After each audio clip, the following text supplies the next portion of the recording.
Hello students, ये आपका part 1 video इस चैप्टर का। पार्ट 1 वीडियो में आज हम लोग चैप्टर शुरू करने वाले हैं रिलेशन। चैप्टर शुरू करने से पहले कुछ ऐसे टॉपिक्स हैं जो हम लोग क्लास 11th में पढ़ चुके हैं और उनको जानना बहुत ही जरूरी है इस चैप्टर के लिए। तो चलिए पहले हम लोग वो सारे इंपॉर्टेंट टॉपिक देख लेते हैं, फिर हम लोग चैप्टर को शुरू करेंगे। सबसे पहले बात करेंगे सेट की। सेट के बारे में हम लोग क्लास 11th में पढ़ चुके थे। मैंने वहां आपको बताया था सेट क्या होता है। तो मैंने बताया था कि A set is a well defined collection of objects.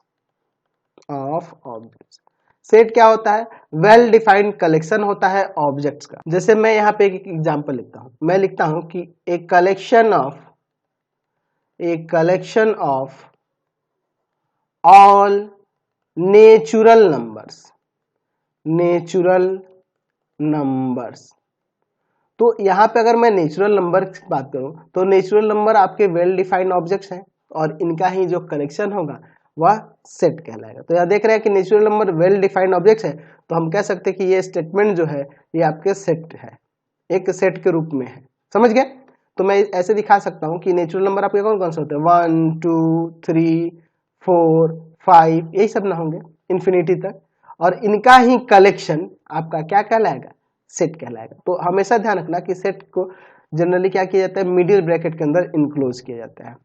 ठीक है, यहां देख रहे हैं ना, ये नेचुरल नंबर को मैंने लिख दिया एक एक करके कॉमा देकर। और सेट को डिनोट करने के लिए हम लोग इंग्लिश अल्फाबेट के कैपिटल लेटर यानी ए बी सी डी इन सब का इस्तेमाल करते हैं, या कुछ ग्रीक संकेत, जैसे आपका ग्रीक संकेत की बात करें तो ओमेगा हो गया, म्यू हो गया, है ना, इक्साई हो गया, इन सब चीजों का भी हम लोग यहाँ पे यूज करते हैं।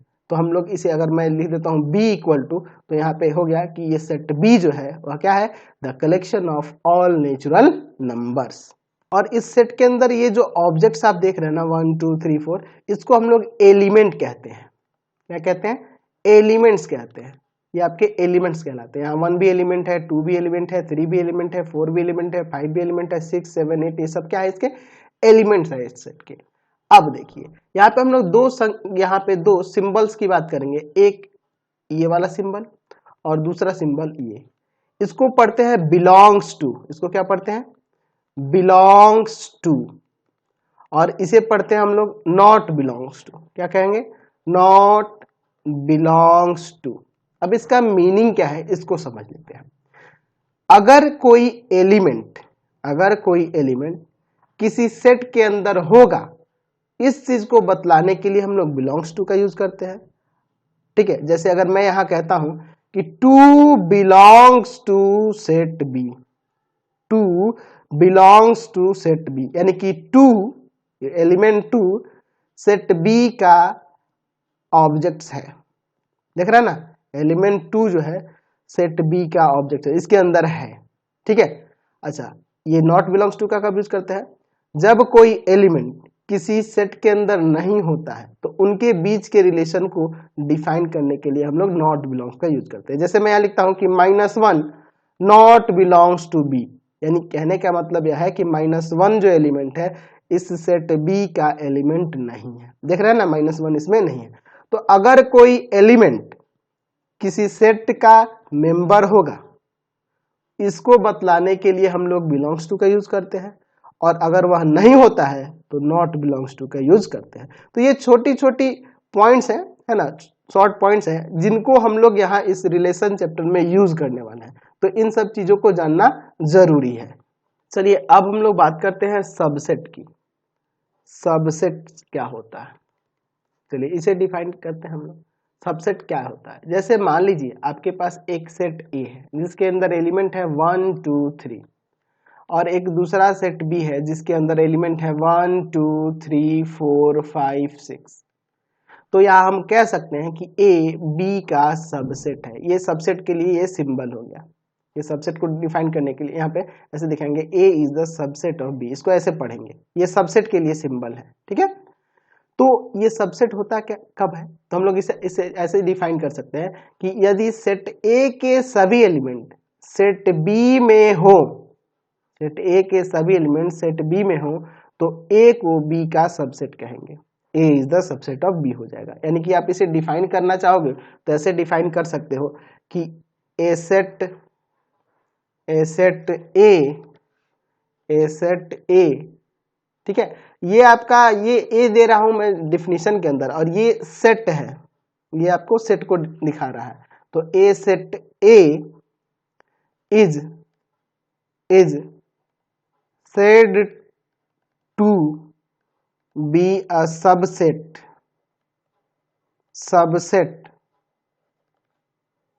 of a set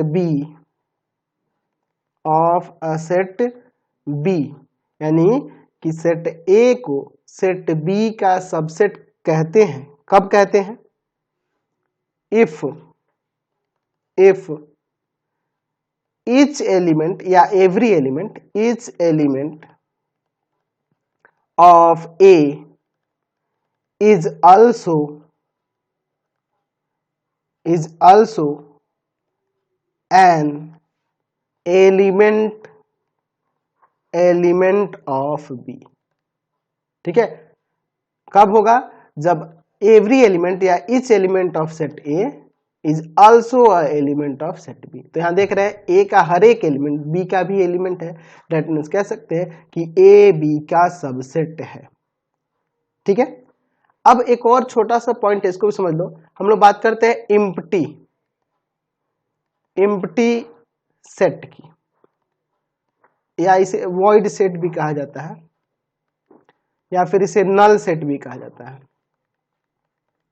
null set उस सेट को कहते हैं जिसमें एक भी एलिमेंट नहीं हो।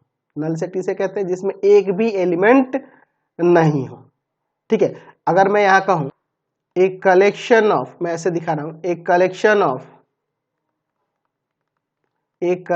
Of all odd numbers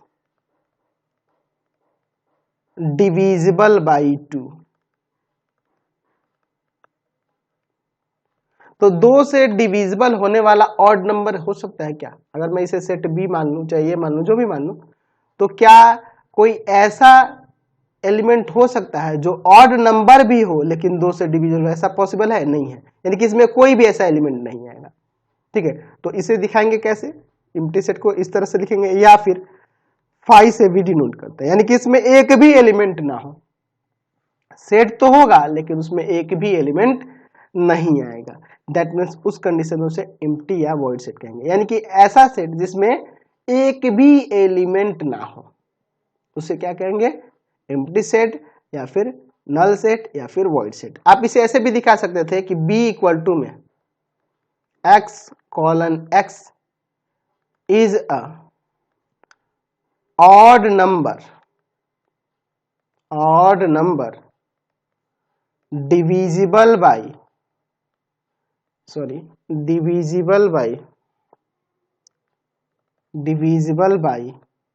2। मतलब कि x ये कैसे एलिमेंट है? जो वो एलिमेंट है जो ऑड नंबर तो है लेकिन डिविजिबल है 2 से। तो ऐसा कोई नहीं हो सकता है। तो ये जो आप देख रहे हैं ना, ये जो डिनोट करने का तरीका, इसे सेट बिल्डर फॉर्म कहते हैं। इसको तो मैंने बता रखा है आपको क्लास 11 में, तो उतना खास जरूरी नहीं है, हमें बस जानना था कि एम्प्टी सेट क्या होता है। ठीक है, तो एम्प्टी सेट हमें पता चल गया, जिसमें एक भी एलिमेंट ना हो उसे एम्प्टी सेट कहेंगे। तो यहां से आप ध्यान रखोगे कि एम्प्टी सेट जो होता है हर एक सेट का सबसेट होता है। एम्प्टी सेट हर एक सेट का सबसेट होता है। ठीक है, ये ए का भी सबसेट होगा, यहाँ बी का भी सबसेट होगा। ध्यान रखना एम्प्टी सेट, क्योंकि जब उसमें कोई एलिमेंट ही नहीं है तो वो तो उसका सबसेट हो जाएगा ना जी। समझ गए ना बात को? तो ये आपको याद रखना होगा, और इसका मैंने प्रूफ भी करा रखा है आपको क्लास 11th में। ठीक है, अगर आपको ज्यादा दिक्कत हो तो आप कम से कम जाके क्लास 11th का सेट चैप्टर पढ़ोगे, वहां रिलेशन भी मैंने पढ़ा रखा है। अभी तो मैं रिलेशन दोबारा से भी बताऊंगा इसमें, लेकिन वहां ज्यादा डीपली हम लोग जानेंगे। तो सेट और रिलेशन चैप्टर वहां क्लास 11th वाला अगर पढ़ लेते हो ना, तो 12th में आपको कोई दिक्कत नहीं होने वाली है। चलिए अब हम लोग बात करते हैं ऑर्डर्ड पेयर की। ऑर्डर्ड पेयर क्या होता है? वैसे तो मैंने क्लास 11th में भी आपको बताया था, यहाँ हम लोग दोबारा से देखने वाले हैं। मैं यहाँ पर क्या कर लेता हूं, मैं एक एलिमेंट x ले लेता हूं जो सेट A से बिलोंग कर रहा है, यानी कि x बिलोंग्स टू A का मतलब है कि x जो एलिमेंट है सेट A के अंदर है और y बिलोंग्स टू B। मैं ये दो चीजें मान लेता हूँ कि x एलिमेंट बिलोंग कर रहा है सेट A में और y एलिमेंट बिलोंग कर रहा है सेट B में। तो मैं सेट A का एलिमेंट x और सेट B का एलिमेंट y लेकर मैं दो पेयर इस तरह से लिख सकता हूँ, एक्स वाई और वाई एक्स ऐसे भी ले सकता हूँ। आप इस तरह से ले सकते हैं या इस तरह से ले सकते हैं, दोनों तरीके से ले सकते हैं। और इसी को हम लोग क्या कहते हैं, ऑर्डर्ड पेयर कहते हैं, ऑर्डर्ड पेयर कहते हैं। तो इसको मैंने क्लास 11th में आपको बहुत ही अच्छे तरीके से डिफाइन किया है। यहाँ हम लोग शॉर्ट में चल रहे हैं, मैं आपको क्लास 11th का ये रिवीजन करा रहा हूँ, ठीक है। तो इसलिए मैं डिफिनीशन वगैरह पे ज्यादा ध्यान नहीं दूंगा, अभी आपको बेसिकली टॉपिक को समझा दूंगा और फिर हम लोग आगे बढ़ेंगे चैप्टर पे, ठीक है। तो मैंने क्या किया कि सेट ए का एक एलिमेंट एक्स लिया और सेट बी का एक एलिमेंट वाई लिया और इन दोनों को लेकर मैं एक्स वाई या वाई एक्स इस तरह से मैं पेयर बना सकता हूँ, एक्स वाई वाला पेयर या वाई एक्स वाला पेयर। इनमें से प्रत्येक को, एक्स वाई को और इस वाई एक्स को क्या कहेंगे, ऑर्डर्ड पेयर कहते हैं। समझ गए, ऑर्डर्ड पेयर कहते हैं। अब इसमें जो फर्स्ट नंबर पे होगा, यानी कि जो एक्स यहाँ पे है और इसमें जो y है, दोनों के फर्स्ट नंबर पे जो होंगे इनको कहा जाता है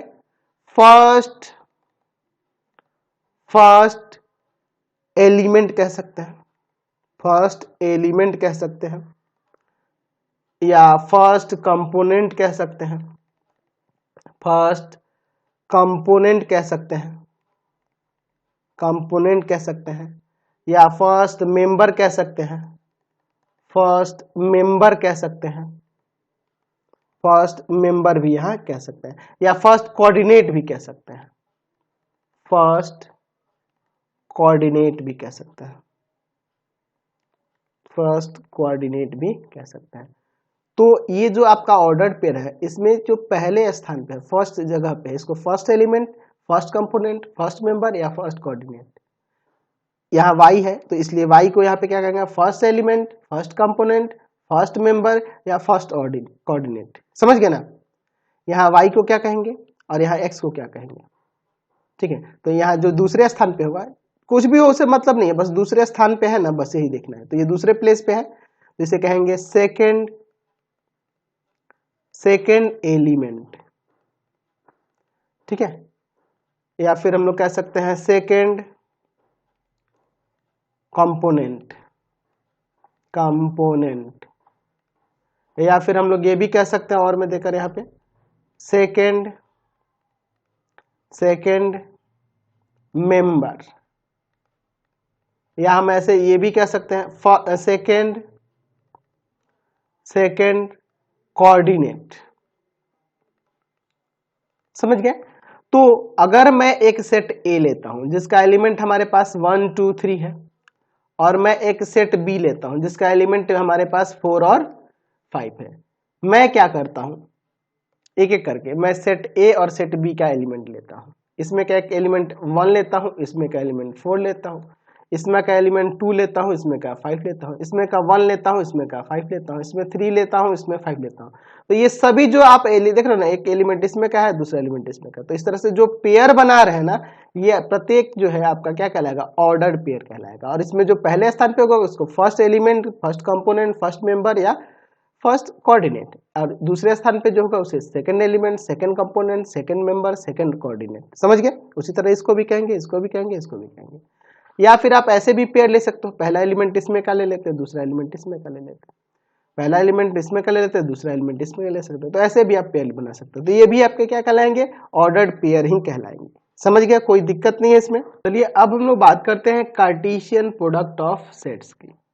दो सेट के कार्टेशियन प्रोडक्ट की बात करें तो हम लोग इसे ऐसे डिफाइन कर सकते हैं कि कार्टेशियन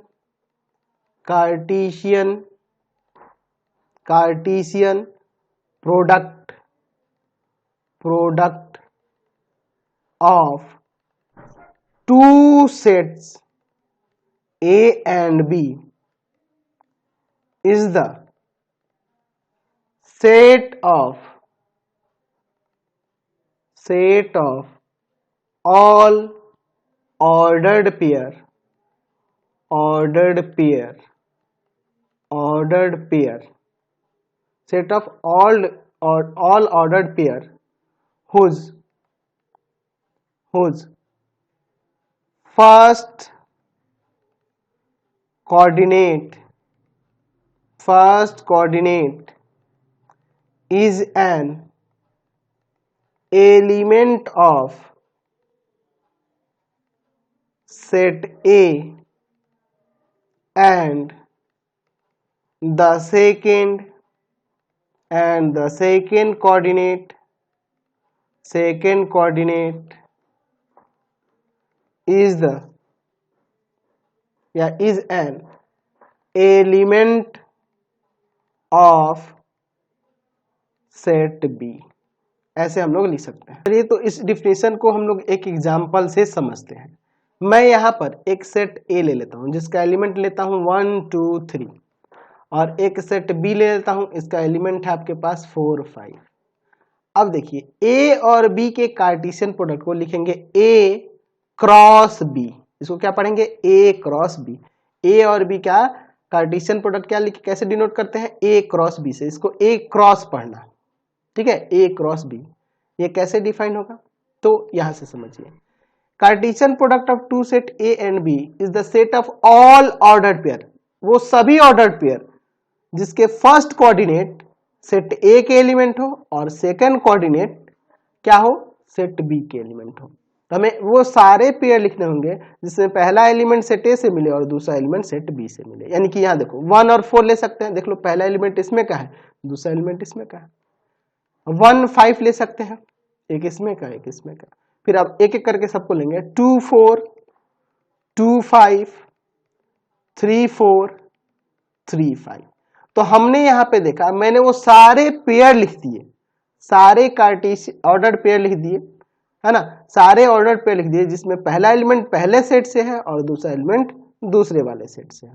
तो यहीं पे अगर मुझे कहा जाए कि B क्रॉस ए निकालो, यानी B और A का कार्टेशियन प्रोडक्ट निकालो, तो पहला एलिमेंट सेट B से लूंगा और दूसरा एलिमेंट सेट A से लूंगा। यानी यहां लूंगा 4 1 4 2 4 3 5 1 5 2 5 3।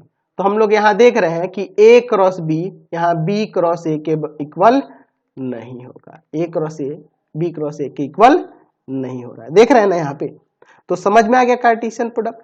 हम लोग इसे ऐसे भी डिफाइन कर सकते हैं कि A और B के कार्टेशियन प्रोडक्ट को A क्रॉस B लिखेंगे और वे सभी ऑर्डर्ड पेयर लेंगे फॉर ऑल, इसको फॉर ऑल पढ़ा जाता है, ये सिंबल है फॉर ऑल का। X belongs to set A, पहला कोऑर्डिनेट सेट A से मिलेगा और दूसरा कोऑर्डिनेट जो है वह क्या होगा? सेट B से मिलेगा। और वे सभी for all x belongs to A और y बिलोंग्स टू B के लिए वो सारे के सारे ऑर्डर पेयर हमें लिखने होंगे। तो आपको यहां से समझ में आ गया कार्टेशियन प्रोडक्ट कैसे निकालना है। अब यहां से एक और हम लोग कंक्लूजन देख रहे हैं। यहाँ पे हम ये देख रहे हैं कि सेट A में 3 एलिमेंट है और सेट B में 2 एलिमेंट है, तो उनके कार्टेशियन प्रोडक्ट में टोटल 6 एलिमेंट हो जा रहे हैं। यानी हमें यहां से ये देखने को मिल रहा है कि इफ, यहाँ पे लिख सकते हैं कि if number of element set A में P हो एंड सेट B में नंबर ऑफ एलिमेंट Q हो, तो उनके कार्टेशियन प्रोडक्ट में नंबर ऑफ एलिमेंट जो होंगे उनके नंबर ऑफ एलिमेंट के, उनके अलग अलग नंबर ऑफ एलिमेंट के प्रोडक्ट के बराबर होगा। ठीक है ना, देख रहे हैं ना, इसमें 3 एलिमेंट है, इसमें 2 एलिमेंट है, तो इन दोनों का प्रोडक्ट करेंगे 6 आएगा, इसमें नंबर ऑफ एलिमेंट क्या हो जा रहा है? 6 हो जा रहा है। तो क्लियर हो गया।